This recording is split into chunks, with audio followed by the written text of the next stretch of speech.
కాంగ్రెస్ ప్రభుత్వం వచ్చిన తర్వాత ఇచ్చింది కేవలం 5089 ఉద్యోగాలు మాత్రమే. కష్టపడి రేవంత్ రెడ్డిని గెలిపిస్తే ఆయన నియామక పత్రాలు ఇచ్చుకుంటా పత్రాలు సీఎం అయ్యిండు. గత ప్రభుత్వం ఇచ్చిన ఉద్యోగాలకు నియామక పత్రాలు ఇస్తామని మేనిఫెస్టోలో పెట్టాల్సిందే.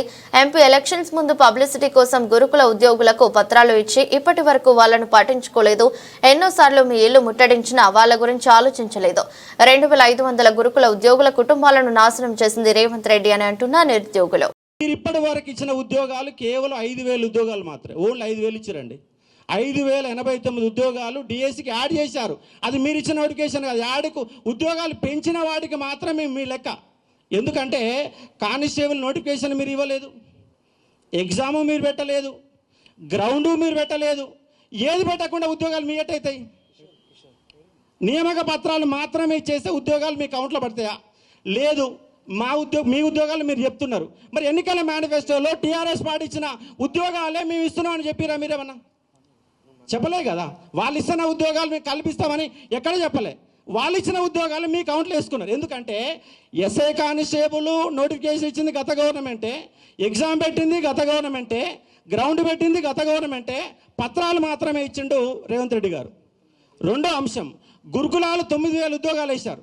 9000 ఉద్యోగాల సంబంధించి ఎగ్జామ్ పెట్టింది గత గవర్నమెంటే, నోటిఫికేషన్ ఇచ్చింది గత గవర్నమెంటే, రిజల్ట్ ఇచ్చింది గత గవర్నమెంటే. కేవలం పత్రాలు ఇచ్చారు. ఆ పత్రాలు కూడా మీరు పార్లమెంట్ ఎన్నికల కోసం డిఎల్ ఇచ్చిన తర్వాత జేఎల్ తర్వాత పీజీటీ తర్వాత టీజీటీ ఇట్లా పైకి వెళ్ళి ఇవ్వాలా. కానీ మధ్యలో పీజీటీ ఇచ్చారు. ఎందుకు ఇచ్చారంటే డిఎల్కి డెమో పెట్టాలి, దానికి ఇంటర్వ్యూ ఉంటుంది. జేఎల్కు డెమో ఉంటే ఇంటర్వ్యూ ఉంటుంది. అవి పెడతాను ఇంకో నెల రోజులు పడుతుంది. నెల రోజుల్లోగా మీ ఉద్యోగ పత్రాలు ఇవ్వాలి కదా. అంటే రేవంత్ రెడ్డి ఎన్నికల ముందు కోసమే, మేము ఉద్యోగాలు చెప్పుకోవడం కోసమే మీరు వాళ్ళ గురుకులాలలో 2500 ఉద్యోగాలు మిగిల్చుకున్నారు. ఇవాళ 2500 ఉద్యోగాలు మిగిలిపోయినాయి. 2500 కుటుంబాలు వాళ్ళని మీరు సర్వనాశనం చేసి పడేశారు. ఎందుకంటే ఉద్యోగాలు వస్తాయని చెప్పేసి రాసిరు, 1:2 లిస్టులో ఉన్నారు, పత్రాలు ఇచ్చారు, సర్టిఫికేట్ వెరిఫికేషన్ అయిపోయింది, అన్నీ అయిపోయినాయి. కానీ ఉద్యోగాలు మాత్రం రోడ్డు మీద ఇందిరా పార్క్ కాడ 5 సార్లు ధర్నా పెట్టిరు. రేవంత్ రెడ్డి గారి ఇంటిని ముట్టడి కూడా 10 సార్లు ముట్టడి చేశారు. అయినా కూడా వాళ్ళ గోస ఇంతవరకు పట్టించుకున్నోడే లేడు. ఎస్ఐ కానిస్టేబుల్ 3500 ఉద్యోగాలు మిగిలిపోయినాయి. గ్రూప్ 4లో 3500 ఉద్యోగాలు మిగిలిపోయినాయి. మీరు ఇచ్చిన 60,000 ఉద్యోగాలు అని చెప్తారు కదా.